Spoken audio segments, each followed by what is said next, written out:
Papa Dudut. Isang pagbati po sa inyo at sa mga nakikinig sa inyo ngayong araw. Ako po si Syra, 30 years old, taga Davao at mula rin po sa may kayang pamilya. Pero pinili ko pong mamuhay ng mag-isa para matupad ang mga pangarap ko sa buhay. Ayaw ko po kasi na masabihan ako na nagkatrabaho lang o nagkaposisyon dahil sa mga magulang ko. Mataas po kasi ang posisyon nila sa isang malaking kumpanya na hindi ko na lamang po babanggitin kung anong pangalan. Relationship manager po ako sa isang bangko at masasabi ko pong nakakabuhay na rin naman ng pamilya ang sweldo ko. Nang umalis po ako sa amin ay nagrent na lamang ako ng bahay sa isang subdivision. Hindi naman po yung kalakihan at hindi rin po kamahalan ng upa. Simple lamang po talaga yung bahay, may isang kwarto, may maliit na sala at may 2 CR. 2 po kaming nagbabayad ng 2 years ko na ka-live-in na si Rocco. Tuwing walang pasok ay nagluluto kami ng street foods at kung ano-ano pang mga putahin at tinitinda namin sa labas. Marami naman po kaming nagiging customers kaya nakakaipon din kami roon ng pandagdag sa pambayad namin ng mga bills. Pangarap naming dalawa na makapagbukas ng sarili naming restaurant. Kung tutusin ay pwede naman po kaming mangutang na lamang ng puhunan sa mga magulang namin o kaya ay mag-loan, pero mas gusto po kasi namin na galing talaga sa savings yung gagamitin naming panimula. May kababata po ako, Papa Dudut. Lottie ang pangalan niya at mas matanda siya ng 2 taon sa akin. Nagkakilala kami noon dahil mag-best friend ang tita namin. Same school kami noong high school kasi sa public po ako noon nag-aaral. Pero noong college ay nagkahiwalay na kami at yung huling balita ko po sa kanya ay nag-stop na siya sa pag-aaral. Last year lang po nang mag-chat siya sa akin para magpaalam kung pwedeng makituloy muna siya habang naghahanap ng trabaho dito sa Davao City. Pumayag naman po ako dahil hindi naman daw po siya magtatagal. Pero sa katagalan ay medyo nagkaproblema na rin kami ni Lottie. Yung dapat ay 1 buwan niya lamang sa amin ay umabot na po ng mahigit 2 buwan. Kaya nagpresenta na siyang tumulong sa pagtitinda namin para araw-araw na kaming kumikita roon. Sinasahuran din naman namin siya daily pero sa una lang po siya masipag. Kalaunan ay napapadalas na ang hindi niya pagtitinda at unti-unti na ring lumalabas ang katamaran niya, Papa Dudut.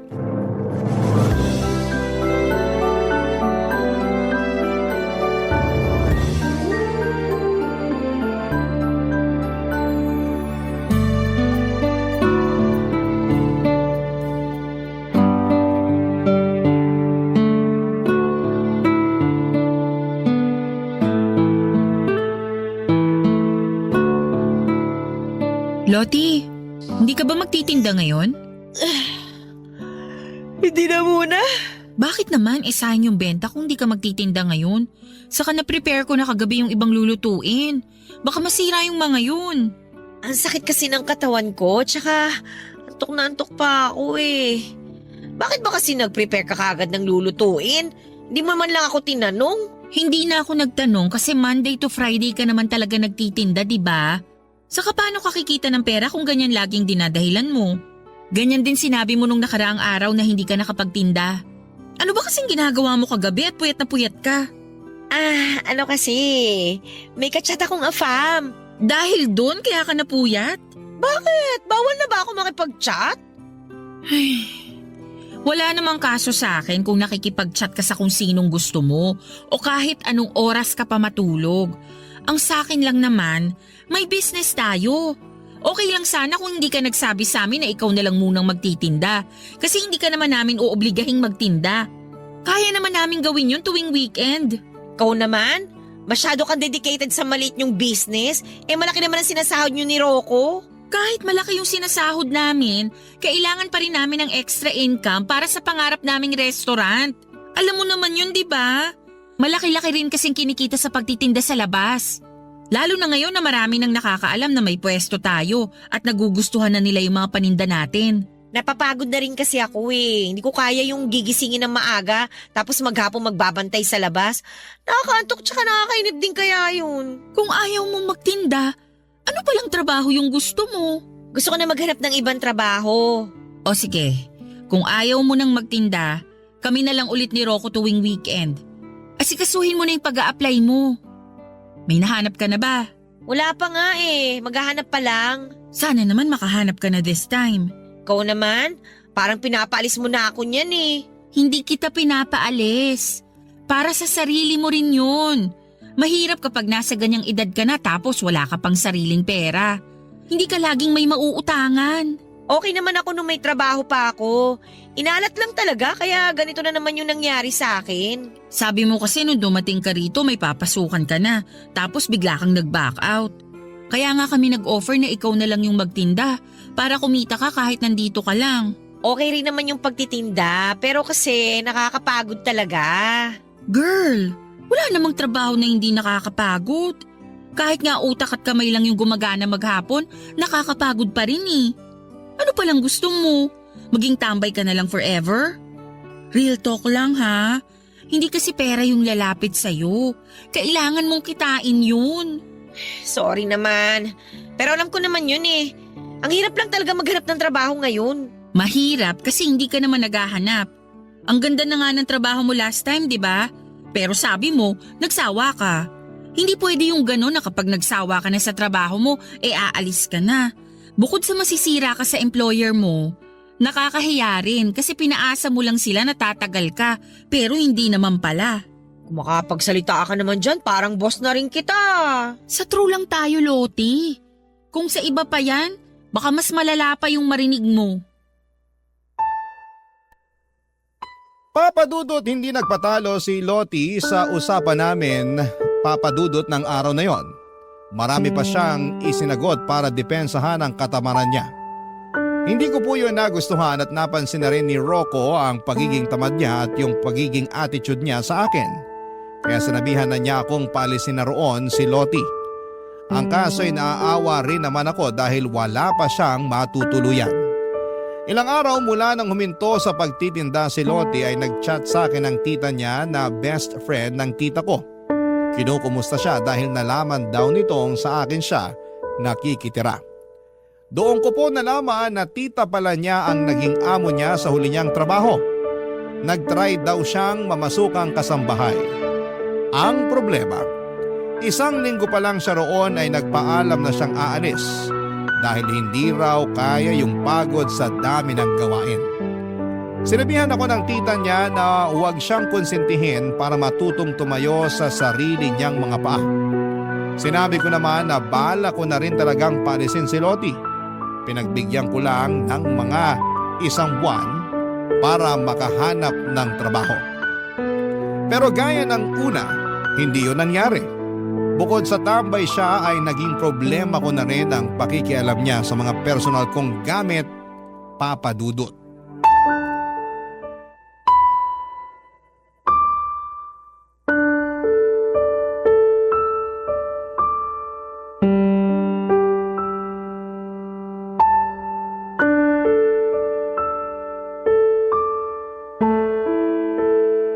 Loti, ginamit mo ba yung sabon ko? Ha? Hindi ah. Basa kasi yung sabon ko, tsaka wala na dun sa pinaglalagyan ko nung gagamitin ko na sana. Hindi ko rin naman nagagamitin yon, kaya kung ginamit mo talaga, sabihin mo na lang yung totoo. Oo na, sige na. Ginamit ko talaga yun kanina. Pasensya ka na ha. Wala na kasi akong sabon eh. Nakalimutan kong bumili kahapon. Please naman! Hinahayaan na nga kitang gamitin yung ibang mga gamit dito sa bahay. Pero wag mo naman pakialaman yung mga personal kong gamit. Alam mo namang sensitive yung balat ko, di ba? Kapag may ibang gumamit ng sabon ko, nangangati ako. Ano ba yan? Sela naman masyado. Hindi ko rin naman ginustong maging maselan ako pero iniingatan ko rin kasi yung sarili ko. Kaya nga ako bumili ng gamit na pansarili ko lang, di ba? May stock naman ako ng ibang sabon dyan. Kumuha ka na lang kung hindi ka pa nakakabili. Pero yung ginagamit ko sa CR, wag mo nang gagalawin. Pasensya na, hindi na mauulit. Sinabi mo na rin yan last time pero naulit pa rin. Kaya nga nakikiusap na ako sa'yo ngayon. Hindi naman kasi dapat nagsishare ng sabon eh. Pati towel ko ginagamit mo na rin. May sarili ka namang towel. Bakit hindi yun yung gamitin mo? Nasa labahan pa nga eh. Next week pa ako maglalaba. Isa pa yung mga labahan mo. Puno na yung laundry basket dun sa likod. Kung next week ka pa maglalaba, wala ka na niyang isusuot. Pati ba naman yun? Papansinin mo pa? Paano ko hindi papansinin? Kung kaagad yun ang makikita kapag binuksan yung back door. Paano na lang kung bigla kaming magkaroon ng bisita? Nakakahiya naman kung makikita yung nakatambak na labahan doon. Saka hindi lang ikaw yung nakatira dito sa bahay. Minsan pinupulot ko pa yung mga panty mong nakakalat sa laundry area. Bakit kasi hindi mo na lang hayaan doon? Sana sinabi nyo na lang sa akin para ako na yung gumawa. Nakakahiya naman kasi sa inyo. Nakakahiya talaga. Ilang beses ka na kasi naming sinabihan tungkol sa pag-aayos mo ng gamit mo, pero wala namang nangyari. So paano? Kami pa mag-a-adjust? Ginagawa na nga namin lahat para maintindihan ka, pero lumalabas na parang pabaya ka talaga sa mga gamit mo. Ang sabihin mo, pareho lang kay maarte ni Rocco. Alam mo, Loti, kung ayaw mo sa ugali namin ni Rocco at sa kalinisang gusto namin dito, humanap ka na lang ng malilipatan mo. At least, kapag may sarili ka ng tinutuluyan, wala nang makikialam sa'yo. Wala pa nga akong pera, di ba? Hintayin mo lang na magkatrabaho ako. Aalis na rin ako dito. Tsaka babayaran ko rin yung pagtira ko dito. Kahit pa konti-konti, parang wala kayong masabi. Hindi mo naman kailangang bayaran yun. Kahit nga sana hindi ka pa lumipat, okay lang eh. Basta makisama ka lang ng maayos. Sinusubukan ko naman eh. Pero lahat na lang ng gawin ko, may nasasabi kayo. Para sa ikabubuti mo rin naman yun. Kasi paano kung sa ibang bahay ka napunta, tapos gawin mo rin yung mga ginagawa mo rito? Baka mas malala pa yung marinig mo sa kanila. Hindi na kasi tayo mga bata na kailangan palaging sabihan. Pinamukha mo pang immature ako. O edi sige, ikaw na yung perfect. Ikaw na yung malinis sa katawan, masipag, mapera, lahat ng... Tigilan mo na yan, please lang. Ayoko makipag-away. At hanggat maaari, ayoko rin sanang magbitaw ng masasakit na salita.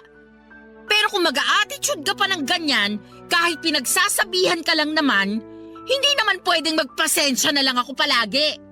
Sinasabi ko to sa'yo para alam mo kung ano yung iniisip namin. Kesa sa ibang tao pa kami maglabas ng sama ng loob, tapos magmumukha ka pang masama sa kanila. Nagigets mo ba? Sige na, ayusin ko na lang yung mga labahan ko. Huwag ka mag-alala. Hindi na rin ako makikialam sa mga gamit mo. Maghahanap na rin ako ulit ng trabaho para makaalis na ako dito. Papa Dudut, hindi ko na po noon na itago ang iritasyon ko kay Loti kaya sinang-ayunan ko na lamang ang sinabi niyang maghahanap na siya ng trabaho para makaalis na sa inuupahan namin. Sinabi ko na mas mabuti pa nga ganon ang gawin niya para hindi na kami magkaproblema pa. Isa pa baka sa katagalan ay magkaproblema na rin kami ng fiancé ko dahil napapansin ko na rin noon na pinipilit niyang makipaglapit kay Rocco. Alam ko naman na faithful sa akin ang fiancé ko pero wala po akong tiwala kay Loti. Nakita ko na siya kung paano makipaglandian sa ibang lalaki. Kahit na hindi niya pa lubusang kilala ay hindi siya nagdadalawang isip na makipag-usap. Nagulat nga po ako noon nang ipinakita niya sa akin ang malalaswa nilang usapan ng ka-talking stage niya. At hindi lang yon, sa iisang lalaki kundi 3 sila na pinagsabay-sabay niyang i-entertain. Kapag nawala ng gana sa isa, nilipat na naman sa iba. Kaya hindi siya nawawala ng kausap. May mga pagkakataon pa na nanghihingi rin siya ng pera. At doon na po ako nabahala dahil may kalakihan din ang hinihingi niya. Baka kasi kapag nagkagipitan at singilin siya ng mga lalaking hinuhututan niya, ay maipit pa kami ni Rocco dahil sa amin siya nakatira. Papa Dudut, noong idinahilan niya na wala siyang pera ay napinitan na lamang kami noon na pahiramin siya para makapagrenta kahit bed spacer lang. Hindi na rin naman ako nang hinayang kahit na alam kong hindi na niya ako mababayaran dahil nakahinga na ako ng maluwag nung hindi na namin siya nakakasama. Nagkaroon na kami ni Rocco ng privacy. Pero makalipas lang ang 2 buwan ay bumalik na naman si Loti at nagpupumilit na patuloyin namin siya sa bahay, Papa Dudut. Barangay Love Stories. Barangay Love Stories. Papa Dudut, ayaw na talaga naming tanggapin si Loti noong bumalik siya sa amin pero nagmakaawa siya at sinabing 1 buwan lang naman siyang makikitira. Pero hindi ko magawang magtiwala dahil nasabi na rin naman niya iyon nung una. Ang naging problema ko lang nang dumating siya ay maraming tao sa paligid dahil weekend yon at nagtitinda kami. Nagmakaawa na siya sa amin at paiyak-iyak pa siya sa harapan namin ni Rocco. Dahil nahiya na kami sa mga nakakakita ay tinanggap na lang namin siya pero nilinaw namin na 1 buwan lang talaga siyang makikituloy sa amin. Mula nang bumalik siya ay naging magulo na naman sa bahay. Wala kasi akong nakitang pagbabago kahit konti man lang mula noong umalis siya. Hindi ko na lang idedetalye kung gaano po siya kadugyot sa bahay at sa mga gamit niya. Pero hindi ko po talaga kaya na makasama sa isang bahay ang ganon katamad at kaburara sa gamit. Hindi naman ako nagkulang sa pagpapaalala sa kanya. Pero parang manhid na po siya sa mga sinasabi ko. Mas inuuna pa niya ang pakikipag-chat at video call sa mga lalaki niya kesa mag-asikaso ng sarili niya at ng mga gamit niya. Hanggang sa muli na naman po siyang nawalan ng trabaho. At sa pagkakataong yon ay naka1 buwan na rin siya sa amin, Papa Dudut.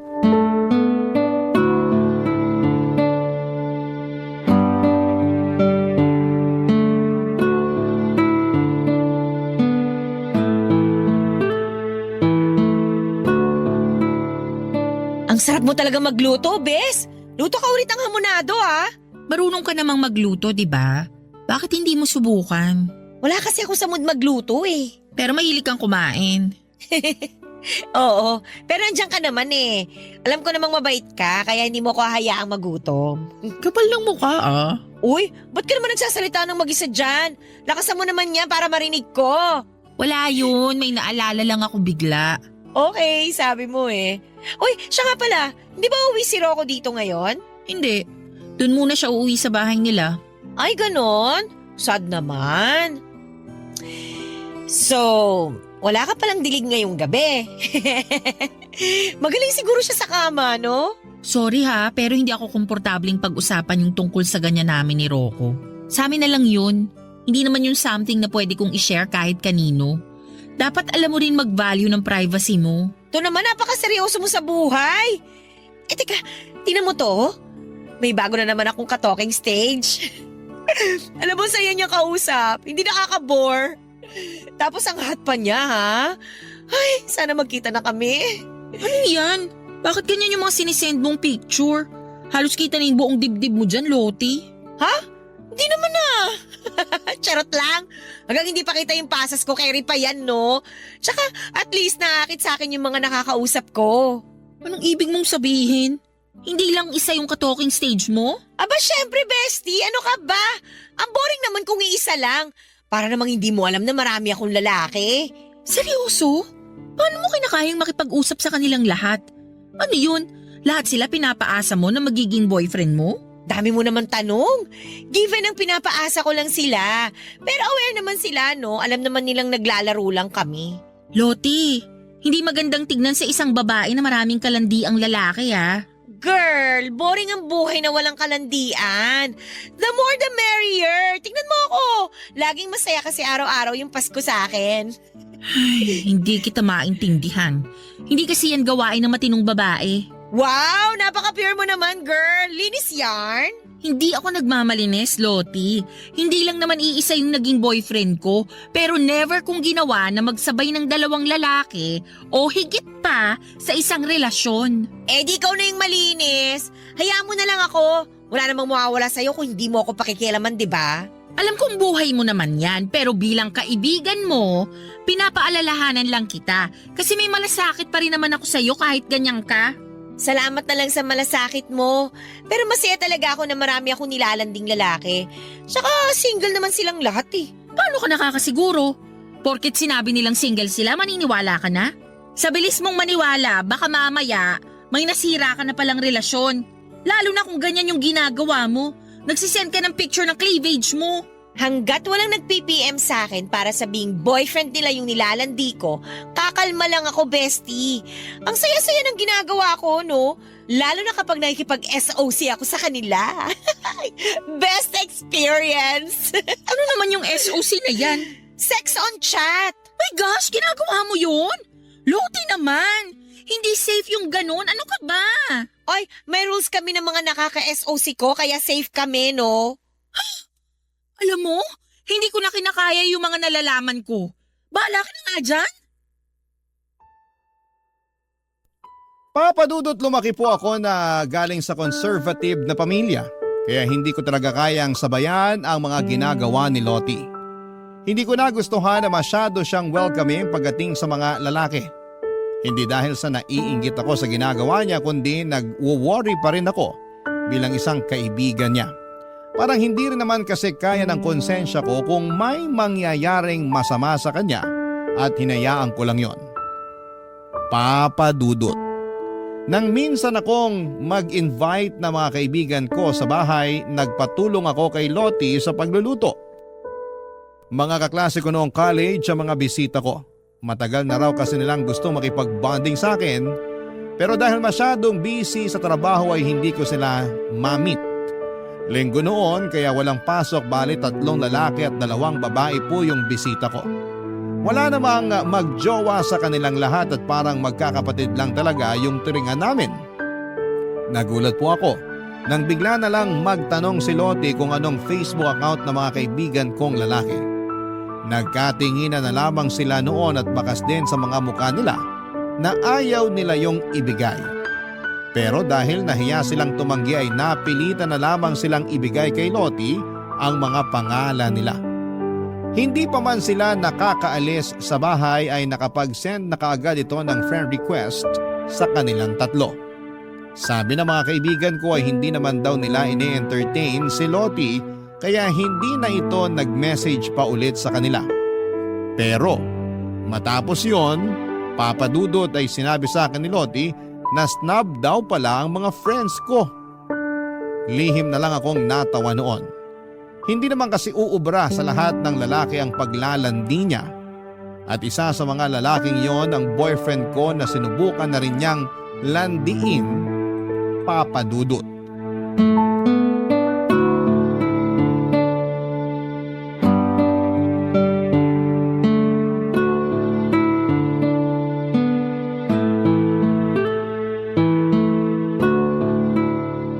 Uy! Mukhang masarap yung niluluto mo Patikim nga. Hindi ko pa natitimplahan na maayos. Mamaya na lang. Okay lang. Mukhang masarap naman lahat ng niluluto mo Parang ikaw. Uy, ano ba? Uy! Ba't ka ba nangyayakap? To naman! Nabanguhan lang ako sa'yo Masama ba yun? Hindi mo naman dapat ginagawa yun sa akin. Fiyase ako ng kaibigan mo. Respeto naman Sungit naman. Simpleng yakap lang Kahit na. Saka desisyon ko naman kung sino lang ipapayagan ko yumakap sa akin. Kaya pwede ba? Huwag mo nang uulitin yun. Anong nangyayari dito? Naririnig ko sa CR yung boses ninyong dalawa. Nagtatalo ba kayo? Pinagsabihan ko lang tong kaibigan mo. Bigla-bigla na lang kasi nangyayakap habang nagluluto ako rito. Ano?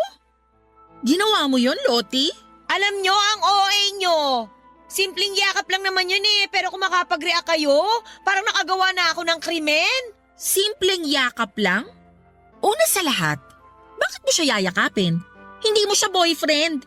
Hindi nga kayo close para gawin mo yan Alam mo, ayoko sanang sabihin to Pero sa ginagawa mo, pinapatunayan mo lang na malandi ka talaga. Bakit ka ba ganyan sa akin? Naiinggit ka ba? Bakit naman ako maiingit sa pagiging malandi mo? Oo, tama na yan. Huwag na kayo mag-away. Hindi naman ako yung nagsimula Pagsabihan mo yung girlfriend mo, masyado malisyosa. Malisyosa? Fiancé ko nga mismo ang nagsabi na niyakap mo siya.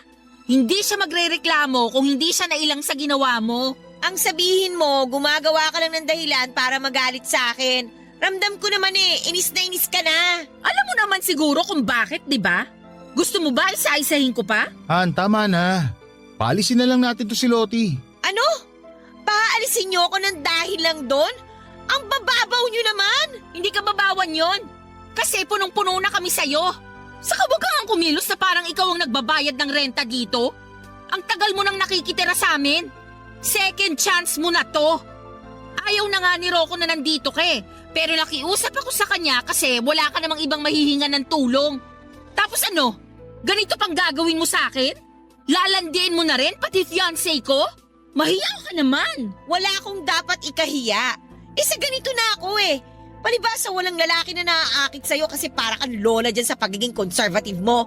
May pera ka nga, boring naman yung buhay na meron ka. Ikaw, sa tingin mo, saan ka pupulutin pag pinalayas kita? Hindi mo ako mapapaalis. At bakit hindi? Loti, pakiusap lang, umalis ka na. Pero Rocco, wala naman akong ginagawang masama ah. Please, kesa lumala pa tong pagtatalo natin, umalis ka na lang. Ngayon talaga? Gabing-gabi na. Sige, kung hindi mo kaya ngayong gabi, kahit bukas na lang. Pero pakiusap, tigilan mo na si Syra. Huwag mo nang baliktarin pa yung sitwasyon na parang kami pa yung may kasalanan dito. Pareho lang kayo eh. Ang yayabang nyo porke may mga pera kayo. Hindi naman namin pinagmamalaki na may pera kami. Ikaw lang yung nag-iisip ng kung ano-ano dyan, tapos gagamitin mo sa amin para magmukha kaming masama. Ginawa na nga namin lahat ng pag-a-adjust para sa'yo. Kahit na ikaw dapat ang gumawa nun kasi ikaw yung nakikitira. Wow! So talagang pinamumukha nyo sa akin na pabigat ako rito. Tama na nga. Mag-impake ka na lang ng mga gamit mo. Kung bukas mo gusto umalis, bahala ka. Basta bukas ng umaga, dapat wala ka na rito.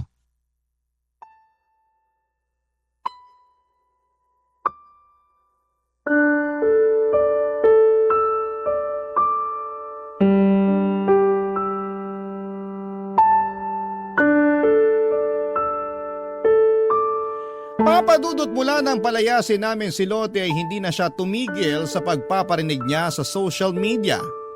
Nagsishare siya ng mga patama para sa akin. Galit din siya kay Rocco pero mas galit siya sa akin. Kaya niya ginawa yon. Friends kami sa Facebook kaya nakikita ko lahat ng mga post niya. Hanggang sa sinadya niya na i-hide yung iba niyang post na minimension mismo ang pangalan ko. May mga mutual friend naman ako na nagmamalasakit at sinesend sa akin ng screenshot ng mga post niya.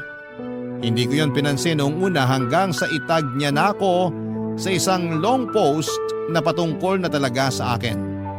Nakasaad pa roon kung gaano kasama ang ugali ko at ang pagpapalayas ko sa kanya papadudot. Hindi niya binanggit si Rocco, lahat ng yon ay para lang sa akin. Dahil doon ay marami ang nag-message sa akin at nagtanong kung totoo ang mga sinabi ni Loti sa post niya. At para naman i-address ang issue ay gumawa pa ako ng isang post para sagutin lahat ng mga tinatanong ng mga nakakakilala sa akin. Sinabi ko po ang totoong nangyari at pwedeng hindi ko na po idinitalye. Matapos yon ay blinako na si Loti sa Facebook papadudot at hindi ko na po siya kinumpronta dahil alam kong hindi rin naman siya magpapatalo. Sa aming dalawa papadudot siya yung mas maraming masasabi na masasamang salita. Kahit marami pa rin ang nagtatanong sa akin ay mas pinili ko na lamang na manahimik at ipagpatuloy ang buhay namin sa kabila ng mga ginawa ni Loti. Hindi naman kami ang talo roon dahil ginawa lang namin ang alam naming tama para sa problemang yon papadudot. Barangay Love Stories. Barangay Love Stories.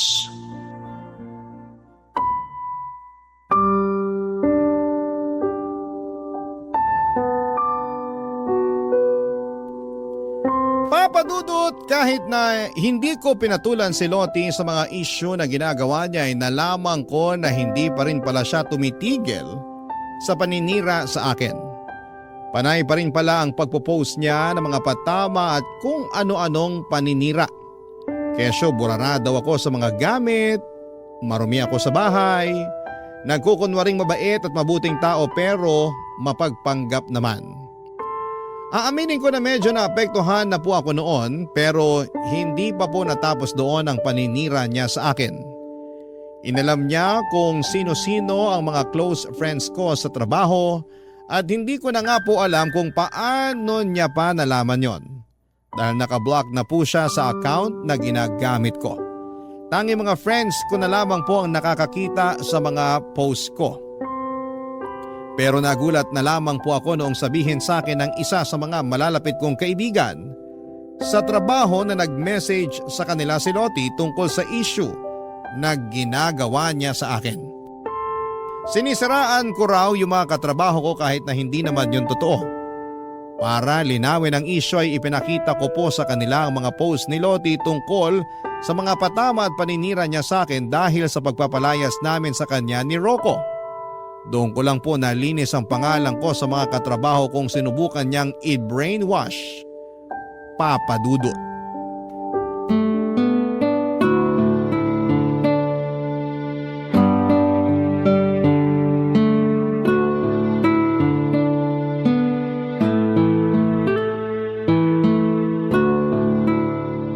Ang sarap naman ng beefsteak mo, Han. Gumagaling ka na talaga sa pagluluto, ha? Siyempre naman. Kailangan ko na masanay sa pagluluto. Kasi kapag ipinagbubuntis mo na yung first baby natin, hindi ko hayaang mapagod ka rito. Wow, ang sweet naman ng mapapangasawa ko. Ikaw rin naman. Ay, sarap sa pakiramdam kapag tayong dalawa lang yung nandito, no? Iniisip mo na naman ba yung ginawa ni Lottie? Hindi naman madaling kalimutan yun. Lalo na hindi pa rin siya tumitigil sa paninira sa'yo. Pwede mo nga siya kasuhan sa ginawa niyang paninira sa'yo sa mga katrabaho mo eh. May ebidensya ka naman. Ayoko na ng guluhan. Saka sa tingin ko talaga parang may mental health problem siya. Kaya hayaan na lang natin siya. Baka mas lalo pa siyang lumala kapag pinatulan natin ang pinatulan. Hindi mo dapat hinahayaang abusuhin yung pagiging mabait mo. Mamimihasa yun. Baka nga hanggang ngayon, hindi pa rin tumitigil si Lottie hanggat hindi kanya nakikitang umiiyak na parang isang talunan. Baka sa susunod, mas malala pa yung gawin niya sa'yo. Hindi naman siguro. Sino yun? Halos gibain na yung gate ah. Halika, tingnan natin.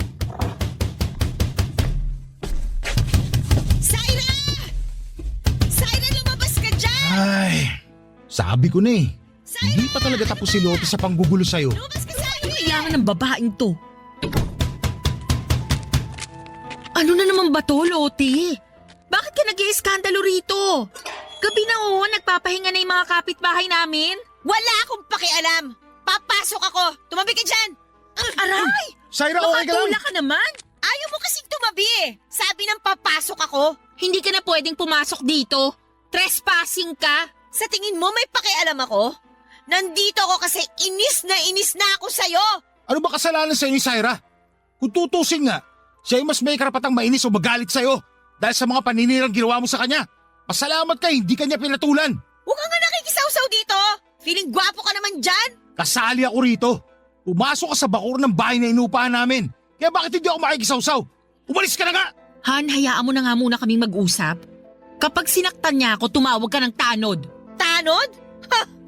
Ako lang to, pero tatawag na kayo ng tanod? Ang hihinaan nyo naman? Bakit ka ba kasi nandito? Hindi pa ba obvious? Nandito ako para guluhin ka. Hindi mo ako pinapansin sa Facebook eh. Nasasayang lang yung oras ko sa kapo-post. Pero hindi ka man lang tinatablan. Manhid ka na ba o sadyang makapal talaga yung mukha mo kaya dinededma mo lang ako? Sa ating dalawa, ikaw yung makapalang muka. Anong karapatan mo na siraan ako?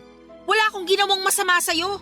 Ginawa ko na nga lahat para tulungan ka pero abusada ka. Sa tingin mo may tutulong pa sa'yo kung ganyan yung ugali mo? Kung ayaw mo akong tulungan, pwes, dadagdagan ko na lang yung problema mo sa buhay. Uy! Lottie, ano ba? Busag na Parang busag! tanga! Tigilan mo yung mga halaman ko! Bakit ko naman gagawin yon? Alam ko mahalaga sa'yo itong mga halaman mo. Mahal to, di ba? Lalo na itong mga paso na to. Kaya mas maganda kung sisirain nating lahat. Lottie, pwede ba? Tumigil ka na! Ayoko! Kung hindi ka titigil! Ano, ha? Ano? Anong gagawin mo sa akin? Ha? Kaya mo ko? Oh! Kayang-kaya ko tong gawin sa'yo! Oh, loko! Siguro naman ngayon, nahimasmasang ka na!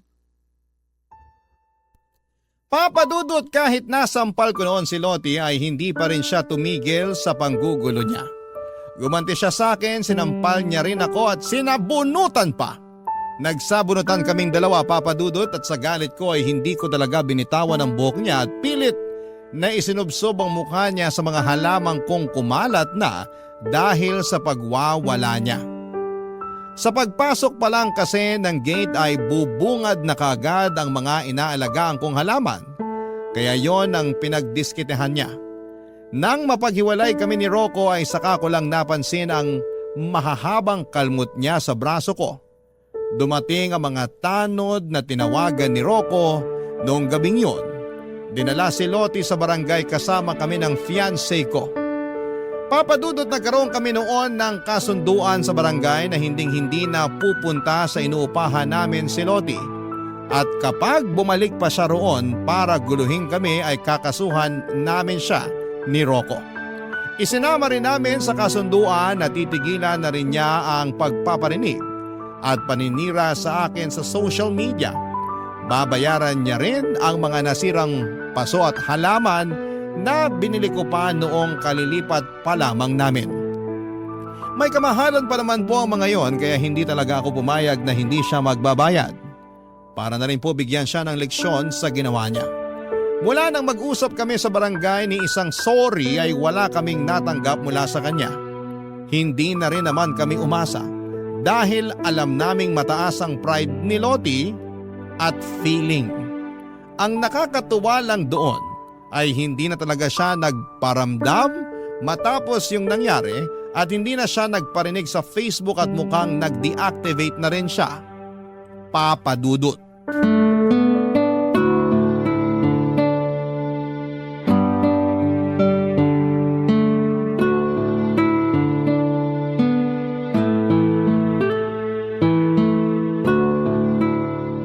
Han, nag-o-open ka pa ba ng Facebook account mo?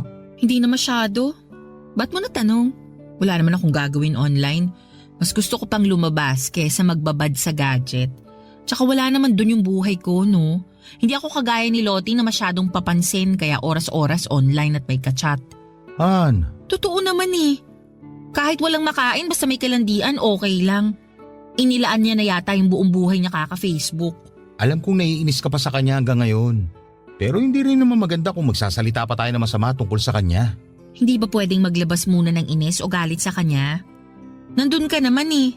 Alam na alam mo yung pinagdaanan ko dahil sa kanya. Pinili kong hindi siya patulan pero tignan mo naman yung nangyari. Kahit anong iwas yung gawin ko, inilalapit niya pa rin sa akin yung gulo. Tapos ngayong naiinis ako sa kanya, parang nagmumukha pa akong masama. Gusto ko lang namang ilabas to. Okay, sorry. Di mo naman kailangan mag-sorry. Siya may kasalanan sa akin. Sa ating dalawa. Ay, naiinis pa rin kasi ako.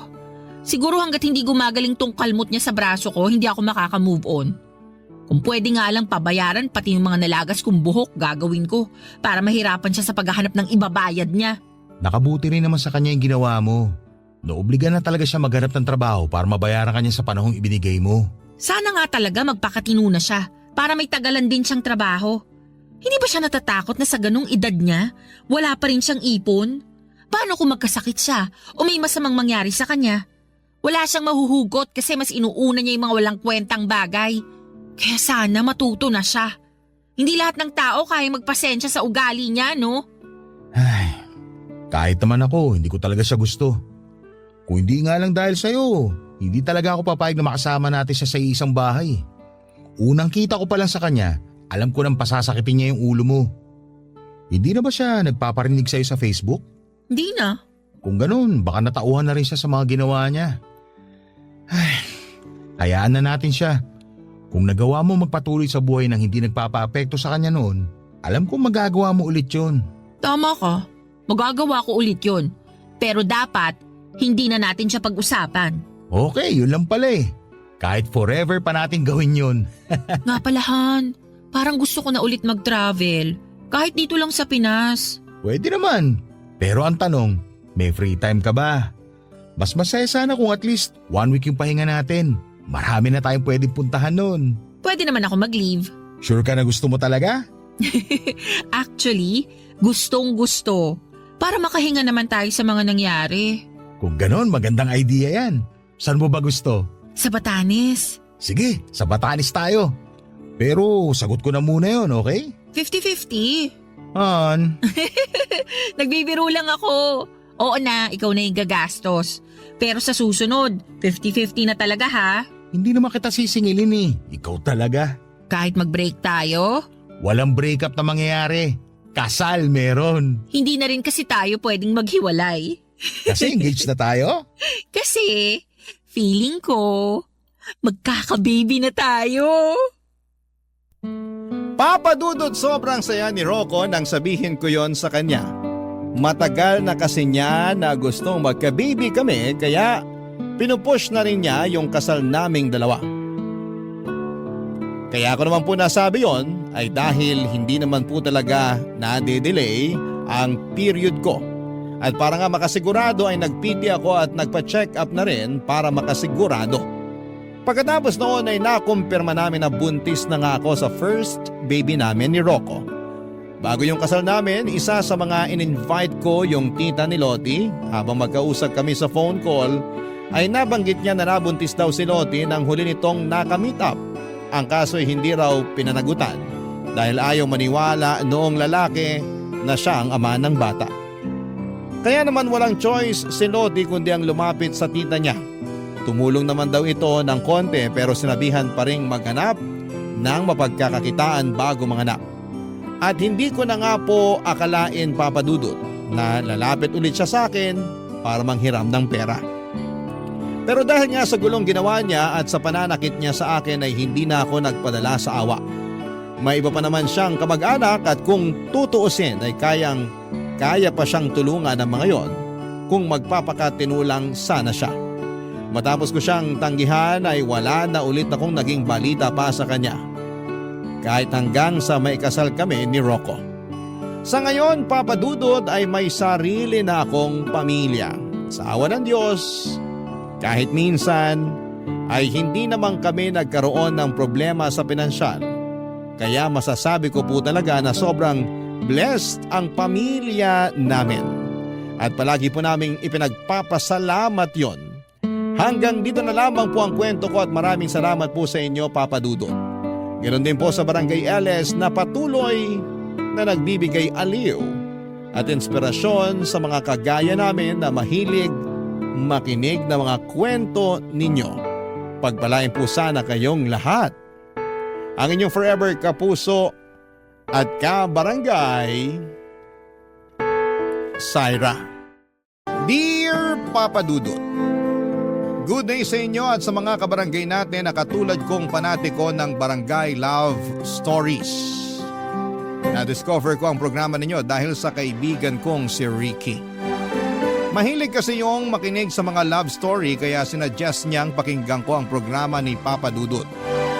Nga pala, tawagin niyo na lamang ako sa pangalang Willie, 31 years old at tubong Marikina. Pero kasalukuyan ako nagtatrabaho sa isang private company sa Quezon City bilang finance staff.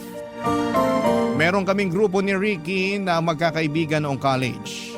Bale, 5 kaming magtotropang lalaki at 2 babae. At hanggang ngayon, magkakaibigan pa rin kami kahit na sa iba't ibang kumpanya na kami nagtatrabaho. Sa paglipas nga ng panahon ay halos naka-attend na ako sa mga kasal at binyag ng mga anak ng mga kaibigan namin. At netong August 2024 lang ay kasal naman ni Ricky at ng long-time girlfriend niya ang aming pinuntahan. Pero sa aming 7, Papa Dudut, ako na lang ang natatanging walang girlfriend o asawa.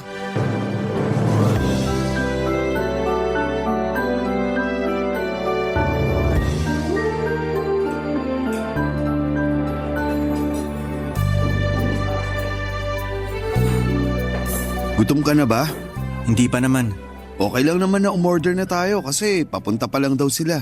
Okay pa naman ako. Ikaw ba? Di pa ako gutom kaya hintayin na lang natin sila. Baka dumating na rin naman yung mga yun. Sige, pero pwede bang huwag yun na ako asarin na ako na lang yung walang girlfriend o asawa sa atin? Wow! Sino nang aasar sa'yo? Nagtanong ka pa talaga. Eh ikaw nga yung pasimuno ng pang-aasar. Sorry na tol. Huwag ka nang magalit sa akin. Hindi naman ako galit, inis lang. Alam ko naman na wala pa akong girlfriend. Hindi nyo na yung kailangan ipamukha sa akin ng paulit-ulit. Oh, kalma. Paanong kakalma? Nakakarindi na. Concerned lang naman kami sa'yo. Siyempre, masarap pa rin yung may karelasyon. Ayos lang ako. Hindi ko kailangan nun. Sinabi mo na yan few years ago. Baka nakakalimutan mong 31 ka na. Lalagpas ka na sa kalendaryo pero wala ka pa rin pinakikilalang bebot sa amin. Sabihin mo nga, wala ka ba talagang nililigawan? Wala. Kahit dun sa trabaho mo, wala ka nagugustuhan? Wala nga. Ayoko magkaroon ng relasyon na katrabaho ko. Bakit? Bawal ba? Hindi. Prinsipyo ko lang. Nako, pag na-inlove ka, walang binatbat yung prinsipyo mo. Kahit ano pang sabihin mo, hindi ko ilalagay sarili ko sa alanganing sitwasyon. Mas mahal ko kaya peace of mind ko. Kaya kung ako sa'yo, tigilan mo na pagsasabi sa akin na maghanap na ako ng liligawan para magka-girlfriend na. Kau naman, wag mo naman masamain. Sabi ko nga, concerned lang naman kami sa'yo. Hindi ka ba naiinggit sa amin? May kanya-kanya na kaming asawa at partner. Hindi ako naiinggit dahil masaya naman ako sa buhay ko kasama ang parents ko. Hindi habang buhay kasama natin parents natin. Siyempre, darating din yung panahon na kailangan mong bumukod at bumuo ng sarili mong pamilya. Yung masasabi mong sayo talaga. Kung totoo nga yan, sana walang matandang dalaga at binata sa mundo. Gusto mo bang maging katulad nila? Ha? Kita mo na? Sabi mo nga, gusto mo rin magkaroon ng sariling pamilya. Pero di naman ganun kadali yun. Hindi ko alam paano ako mag-uumpisa. Anong di mo alam? Sa panahon ngayon, kahit teenager marunong manligaw. Saka maraming paraan para makakilala ka ng babae. Sumama ka kaya sa amin pag lumalabas kami para mag-hangout sa gabi hanggang madaling araw. Hindi yung umuwi ka agad ng maaga sa inyo. Dahil sabi mo nagluto ng masarap na hapunan yung mama mo. Mas gugustuhin ko pang kumain ng luto ni mama kesa sumama sa inyo magpakalasing. Tapos kinabukasan pinepeste ng hangover. Tingnan mo to. Napaka-KJ mo talaga. Paano ka makakakilala ng babae niyan? Sa bar lang ba't gimikan ako pwede makakilala ng babaeng liligawan? Hindi naman. Pwede rin sa mga volunteer works or marathon. Balita ako maraming magagandang babae dun. Hoy, hoy, hoy. Bunganga mo. Bakit? Baka nakakalimutan mo na may asawa ka na. Hindi ko nakakalimutan yun, no? Loyal kaya ako. Sana nga. Kasi galit ako sa mga cheater. Alam mo kung ano ang sana ko? Ano? Sana magka-girlfriend ka na. Para naman maranasan mo na yung may katabi sa gabi.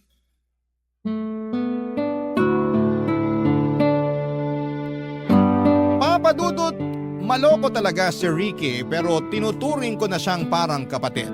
At aminin ko na may punto rin naman ang mga sinabi niya. Sa totoo lang ay may pagkatorpe akong lalaki. Ewan ko ba pero sa tuwing magdidesisyon na akong ligawan ng isang babae ay parang aso na nababahagang buntot ko. Marami akong the one that got away o yung tinatawag nilang totga. May tsansang sinayang at opportunity na nawala. May mga nagustuhan din naman akong babae lalo na sa pinagtatrabahuhan ko pero ibang-iba kasi talaga ang personality ko pagdating doon. Kumbaga ay introvert ako, ang gusto ko lang ay pumasok sa trabaho, magtrabaho, umuwi at sumweldo. Hindi niyo ako masisisi. Kaliwat ka ng iskandalo ang nasaksihan kong nangyari sa opisina namin sa loob ng 9 na taon kong pagtatrabaho doon. Nandyan yung walang katapusang affair at kung ano-ano pa. Kaya naman nangako ako sa sarili ko na hindi ako mai-involve sa ganong klase ng sitwasyon. Pero syempre nangangarap pa rin naman ako na makakakilala ng babaeng mamahalin at pakakasalan. At doon nga dumating sa buhay ko si Mary nang minsan siyang mag-apply sa pinagtatrabahuhan ko, Papa Dudut.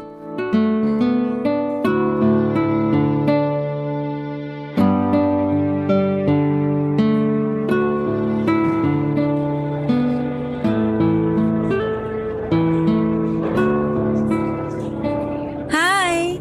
Pwede ba ako makishare sa table and chair mo? Yeah, oo naman. Teka, uurong lang ako. Thanks! Ayan, may space na. Pwede ka na maupo. Thank you uli!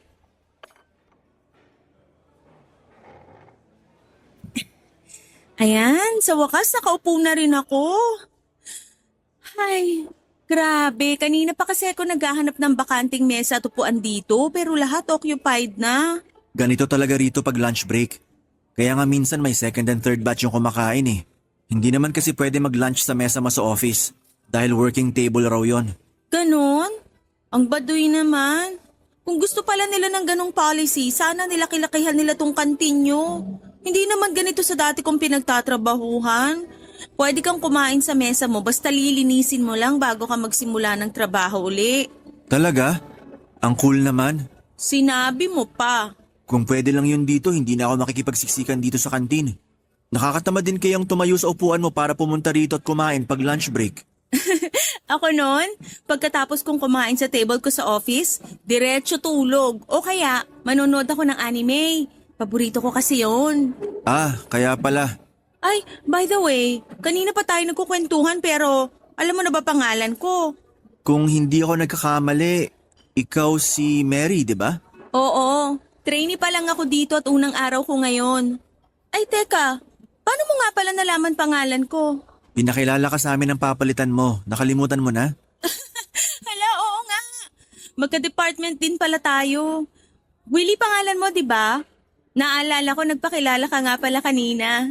Oo, ako nga yun. Sabi na parang pamilyar yung mukha mo eh. Ikaw lang kasi yung tahimik sa mga kasamahan natin. Lahat sila maiingay at maraming chismis. Kahit mga lalaki. Nako, sinabi mo pa. Mas chismoso pa ang mga lalaki kesa sa mga babae rito. Pero buti na lang hindi ka kasali sa kanila. Major turn off ko talaga yung mga chismoso. Para sa akin, aksaya lang sa oras sa pakikipagchismisan. Nandito ako para magtrabaho at hindi magsayang ng oras sa mga walang kakwenta-kwentang bagay. Naks naman! Ganyan din yung mindset ko nun sa dati kong pinagtatrabahuhan. Ayokong sumali sa mga chismisan pero ang ending, ako ang pinagchismisan. Grabe naman yun. Sinabi mo pa. Naku, kung alam mo lang kung anong klaseng paninira yung mga sinabi nila sa akin. Halos lahat walang katotohanan. Hindi mo ba sila sinumbong sa HR? Bawal yun ah. Oo, bawal. Kaya sinumbong ko sila. Kaso, may kinikilingan yung HR namin, palibasa close niya yung mga nanira sa akin. Kaya nag-resign na lang ako kaysa mabaliw doon. Tapos nagpahinga ako ng 1 buwan bago ako naghanap ng panibagong mapapasukan. Swerte dito ako napunta kasi nakilala kita. Aha? Anong ha? O, wala naman. Nagulat lang ako sa sinabi mo na maswerte ka kasi nakilala mo ko rito. Siyempre feeling ko magiging super duper mega close tayo. Pero di ako ganun kadaling kaibiganin. Wala nga akong kaklose rito kahit na 9 years na ako nagkatrabaho rito. Pues, nandito na ako para maging kaibigan mo. Don't worry, mabait naman ako. At hindi nangangagat. Papadudot, napakaganda ni Mary. Mukha siyang artista na napanood ko sa isang international film.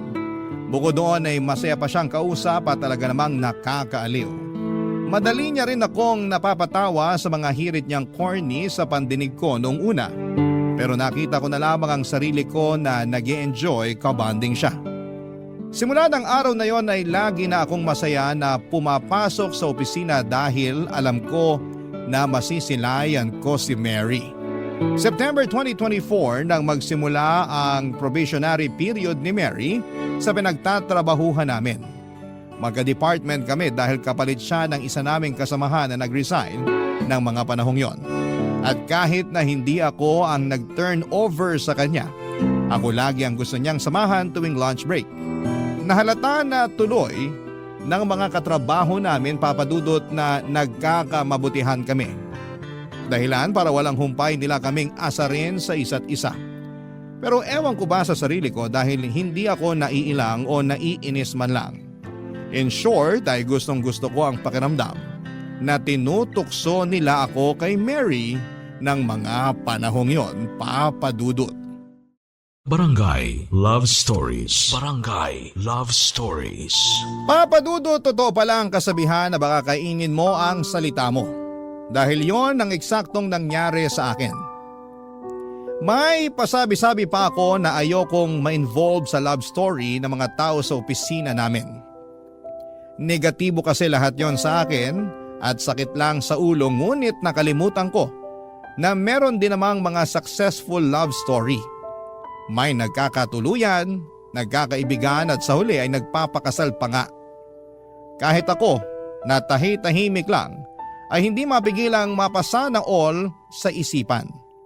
Sa pagpapatuloy ng pagiging close namin ni Mary ay hindi na nga tumigil ang mga katrabaho namin sa panunukso sa amin, Papa Dudut. Pero wala namang kaming reklamo pareho dahil ramdam ko ng mga panahon na yon na gusto rin ako ni Mary. Isang gabi bago kami mag-out sa trabaho, nag-confess ako kay Mary na gusto ko siyang ligawan. Gulat na gulat siya nang sabihin ko yon, pero pagkalipas ng ilang sandali ay lumapad na ang kanyang ngiti. Pumayag si Mary na magpaligaw sa akin matapos naming katapatang gusto namin ang isa't isa. Nag-set kami ng araw para sa aming unang date, kaya lang ay na-realize ko na wala pala akong ideya sa kung saan magandang lugar ko siya pwedeng dalhin. Buti na lamang to the rescue si Ricky, Papa Dudut.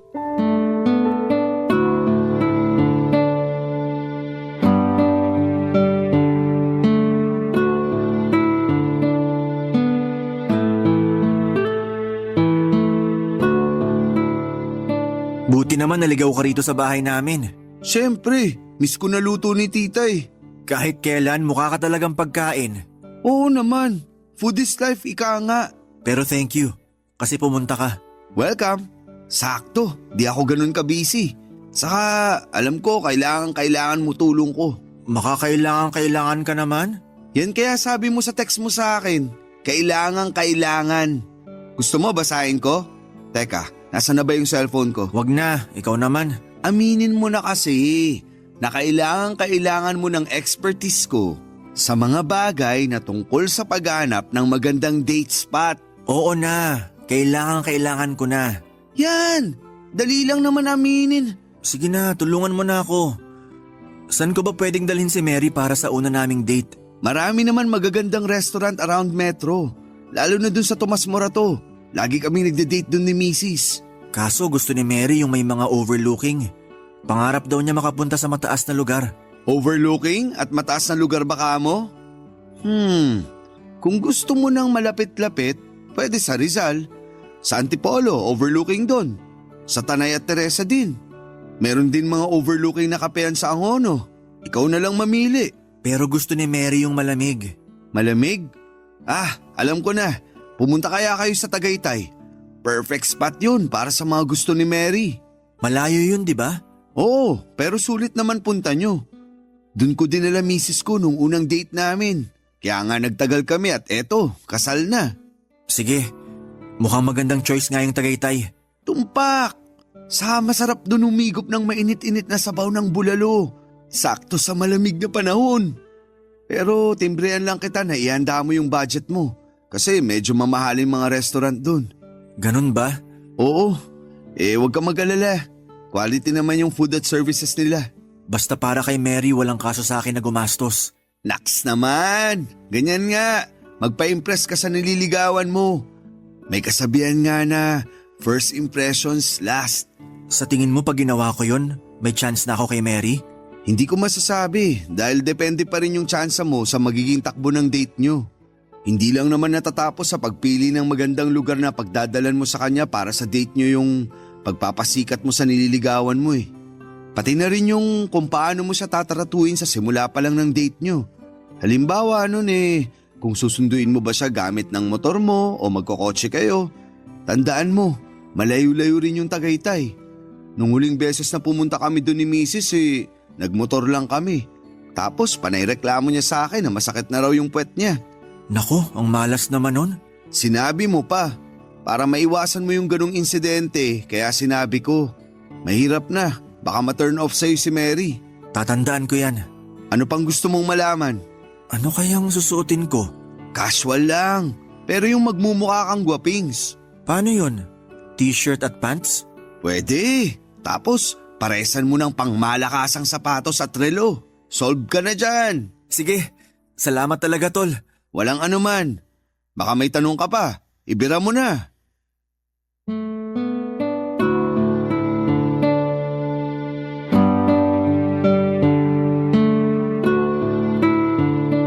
Papadudot dahil tiwala ako sa pagiging expert ni Ricky sa relasyon ay sinunod ko ang payo niyang dalhin sa Tagaytay si Mary para sa aming unang date. Medyo may kamahalan ng restaurant na pinili ko pero pinag-ipunan ko na lamang yon. Advance kong inalamang menu para ma-check ang presyo ng mga pagkain at nagpa-reserve na rin ako. May motor naman ako pero ayokong mapagod si Mary kaya naisipan ko na mag-rent ng kotse. Sumapit ang araw ng date namin, walang kaalam-alam si Mary kung saan ko siya dadalhin. Sinabi ko na lamang na magtiwala siya sa akin at yun ngang eksaktong ginawa niya. Kaya nasorpresa talaga siya nang dumating kami sa restaurant sa Tagaytay kung saan kami nag-date, Papa Dudut. Sinabi niya sa akin na first time pa lamang niyang makapunta doon at makakain sa mamahaling restaurant. Kaya naman masaya ako dahil nadala ko siya doon, Papa Dudut. Hanggang sa pag-uwi namin ay hindi maalis ang ngiti sa nabi ni Mary. Kaya kahit lumagpas sa budget ang nagastos ko, ay wala naman akong pagsisisi. Pera lamang yon. Pwede ko pa namang kitain sa susunod. Totoo nga na nakadagdag pogi points kapag sa magandang lugar mo dinala ang isang babae para sa una ninyong date. Pagkatapos kasi noon ay mas naging close pa kami ni Mary. Yung closeness na parang tumama ako sa jackpot dahil mas naging clingy siya sa akin. Pero syempre, alam ko pa rin naman ang limitasyon ko dahil hindi pa rin naman kami opisyal na magkarelasyon. Isang araw, di nakapasok sa opisina si Mary kaya tinawagan niya ako at sinabing masama ang pakiramdam niya na kagagawa ng kanyang buwanang dalaw. Naaawa naman ako lalo at alam ko ang pakiramdam na yon dahil may mga kapatid din akong babae. Kaya nung sinabi ni Mary na pupuntahan ko siya sa bahay nila pagkatapos ng trabaho ay hindi na ako nagdalawang isip na umuo. Pero bago ako nakarating sa kanila ay dumaan muna ako sa butika para ibili siya ng gamot at ilang pagkain na paulit-ulit niyang binabanggit na gusto niyang kainin, Papa Dudut.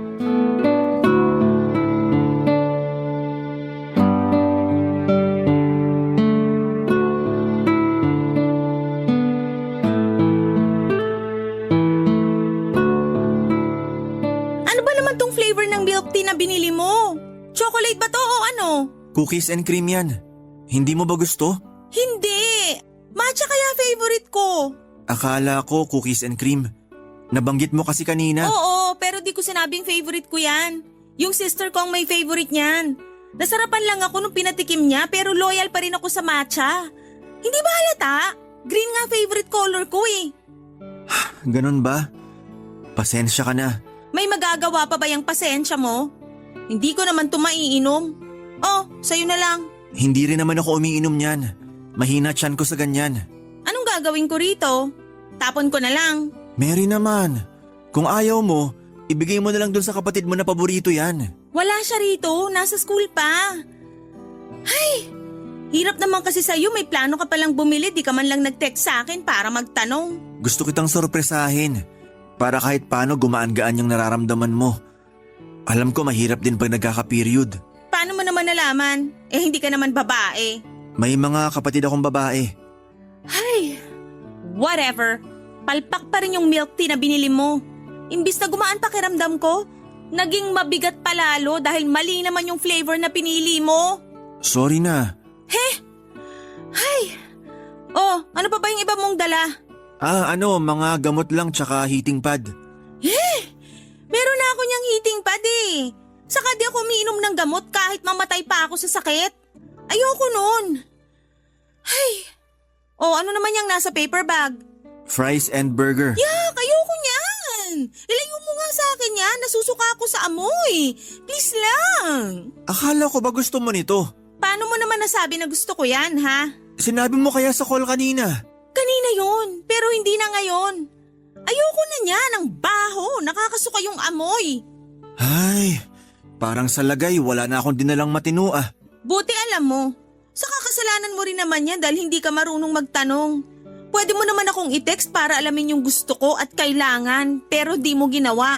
Gahol na kasi sa oras. Tsaka nandun na ako sa pagbilhan ko eh. Kahit na. Ay, puro ka dahilan eh. Di ngayon hindi sana masasayang yung mga pinamili mo. Hindi mo ba talaga tatanggapin tong mga binili ko? Kahit tong gamot lang at heating pad. Hindi ka ba nakikinig? Hindi nga ako naggagamot at meron na akong heating pad. Mabuti pa iuwi mo na lang yan sa mga kapatid mong babae. O di kaya ibigay mo sa mga pulubi dyan sa daan. Baka mas kailangan nila. Mary naman eh. Bakit ganyan tono mo? Parang ang laki ng kasalanan ko sa'yo eh. Sinabi ko lang naman feelings ko. Wala naman akong sinabing may kasalanan ka. Ay, hayaan mo na nga. Papadudot yun ang unang beses na nakapunta ako sa nirerentahang apartment nila Mary. Kasama niya doon ang mga magulang niya at 3 nakababatang kapatid. Malit lamang ang tinutuluyan nila pero meron namang hiwalay na kwarto para sa kanya. Kaso'y tambak din ang damit at iba pang mga gamit ang kwarto ni Mary kaya medyo masikip. Claustrophobic pa naman ako kaya bahagya akong hindi nakahinga. Pero natiis ko naman. Kaya lang ay nakadagdag sa bigat ng nararamdaman ko ang pagtatalo namin ni Mary dahil sa maling flavor ng inumin na binili ko para sa kanya. Hindi rin niya nagustuhan yung iba ko pang mga pasalubong. Na-disappoint ako nang hindi niya kinatuwa yung mga gamot at heating pad na nabili ko na pwede niyang gamitin habang may period siya. Sa isip ko ay napaka-ungrateful niya pero buti na lamang dahil nagsorry din naman siya sa akin kinalaunan. Napansin yata niya na frustrated na ako at hindi makahinga ng maayos sa sikip na kwarto niya. Kaya nagkabati rin kami ng gabing yon. Matapos niyang humingi ng peace offering na bilhan ko rin ng makakain ng magulang at mga kapatid niya, Papa Dudu. Barangay Love Stories. Barangay Love Stories. Papa Dudut, hindi naman ako madamot na tao. Pero habang tumatagal ang panliligaw ko kay Mary ay mas nagiging demanding siya. Kapag nasa opisina kami ay lagi siyang nagpapabili sa akin ng cravings niya katulad na lamang ng mamahaling kape. Dati naman ay ayos na sa kanyang instant coffee kasi masarap naman daw at nakasanayan na niya. Pero nagbago na raw ang panlasa niya nung isang beses ay binilhan siya ng binurong kape galing sa isang mamahaling coffee shop. Simula noon kapag may isa sa mga kasamahan namin ang nagyayaya na magkape gusto rin niyang magpabili. At ako bilang manliligaw syempre gusto kong magpa-good shot sa nililigawan ko kaya binigay ko lahat ng hinihiling ni Mary.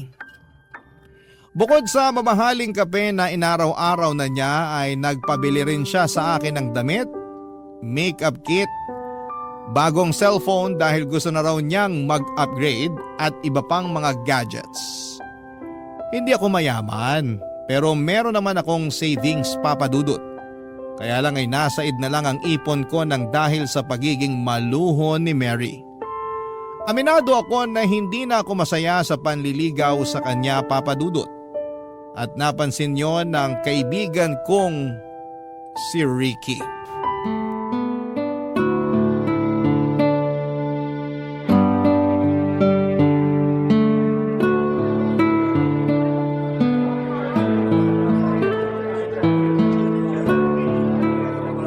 Himala, hindi mo yata ka-date ngayong linggo si Mary. Ikaw nga, di mo kasama asawa mo. May outing sila ng mga kaibigan niya sa La Union. Banding daw kaya hinayaan ko na. Si Mary, may outing din ba? Wala naman. Busy lang. Hindi. Nagtanong nga kanina kung may plano raw ba akong ilabas siya. Sabi ko may pupuntahan ako. Pero palusot ko lang yon. Ayoko muna siyang i-date. Oh, bakit naman? Naka-budget ako eh. Sigurado di naman yun papayag na mag-date kami sa pipitsuging lugar. Expected na niya kasi na dadaling ko siya sa mamahalin. Talaga? Oo. Katulad nung unang date namin sa Tagaytay. Sandali. Kayo na ba o nililigawan mo pa lang siya? Nililigawan pa lang. At ganun na siya makapag-demand sa'yo? Oo, pero nung una di ko naman naisip yun. Kaya lang… Anong hindi? Demanding siya tapos hindi pa pala kayo. Mambihira. Di ako makapaniwala na ganyan pala ugali ng babaeng yan. Mabait naman si Mary. Mabait kapag may kailangan.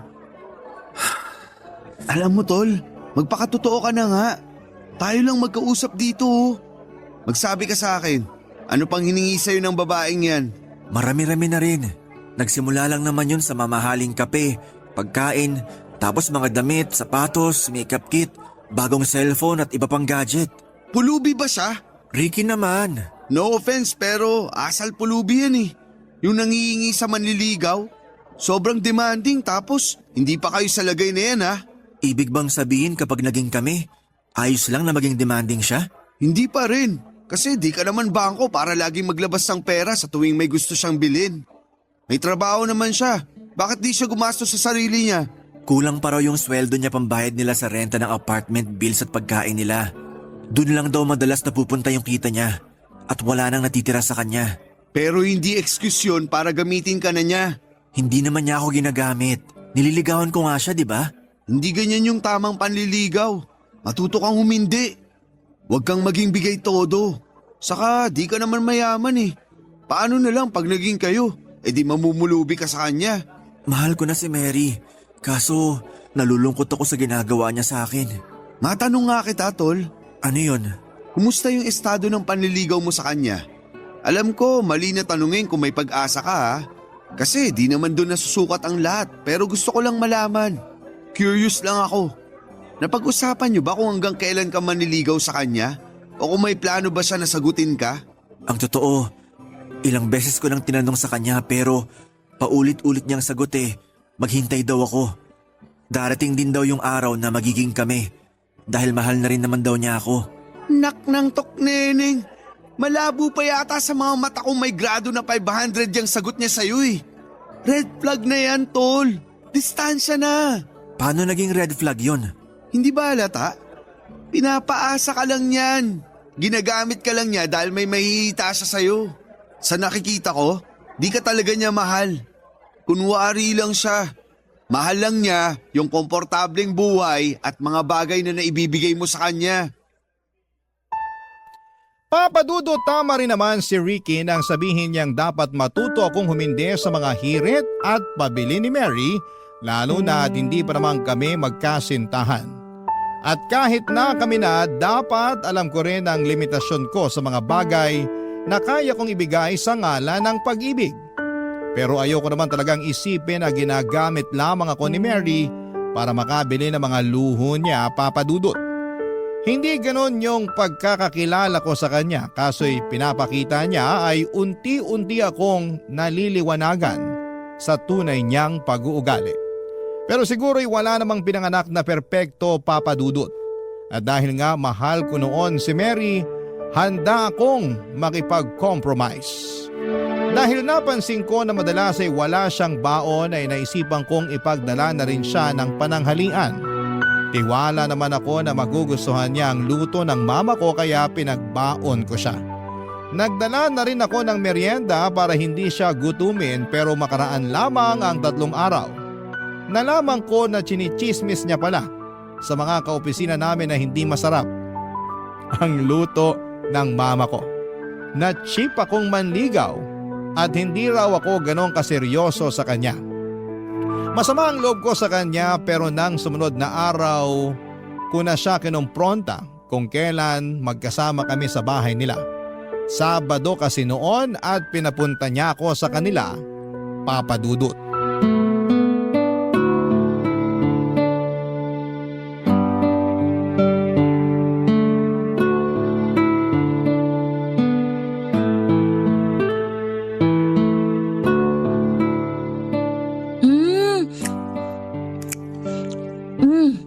Salamat dito sa pizza na dala mo Ang sarap. Buti na lang naisip mo na magtanong sa akin bago ka bumili para di nasasayang yung pera mo. Buti naman nagustuhan mo na. Oo naman. Paborito ko to pepperoni.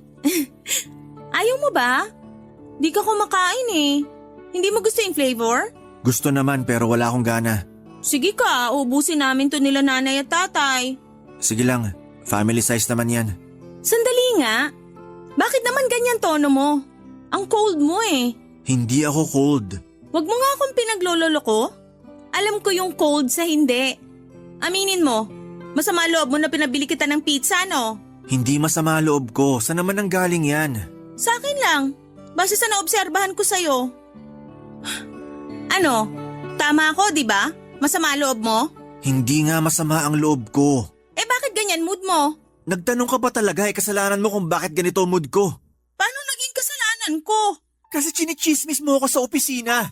Sinisiraan mo ako dahil pinagbabaon kita ng pananghalian at merienda. Pati luto ng mama ko iniinsulto mo pa. Tama ba yun? Yun ba? Bakit? Na-offend ka? Nagsasabi lang naman ako ng totoo, lalo tungkol sa luto ng mama mo. Hindi masarap pero lagi mo nga nauubos yung dala ko sa'yo. Siyempre, nakakahiya naman kung magtitira ako, no? Saka saan ka naman nakakita ng manliligaw na pinagbabaon yung nililigawan niya? Ikaw palang nakita kong ganun. Anong masama doon? Wala. Pero ganyan ka ba kakuripot? Kuripot pa pala ako sa lagay na to? Halos lahat nga binigay ko na sa'yo kahit na hindi pa tayo. Magiging tayo rin naman eh. Maghintay ka lang. Hirap sa'yo, masyado kang mainipin. Hindi ako mainipin. Marunong ako maghintay. Pero mukhang tama nga yung sinabi ng kaibigan ko tungkol sa'yo. Ano yon, ha? Na demanding ka at manggagamit. Ano? Ulitin mo nga yon? Demanding ka at manggagamit. Ginagamit mo lang ako kasi may mapapala ka sa akin. Pero ang totoo, di mo naman talaga ako mahal. Sinasabi mo lang na mahal mo ako para di kita bitiwan. Paasa ka, Mary. Ako ba talaga yung paasa? Ikaw nga tong nanliligaw, di ba?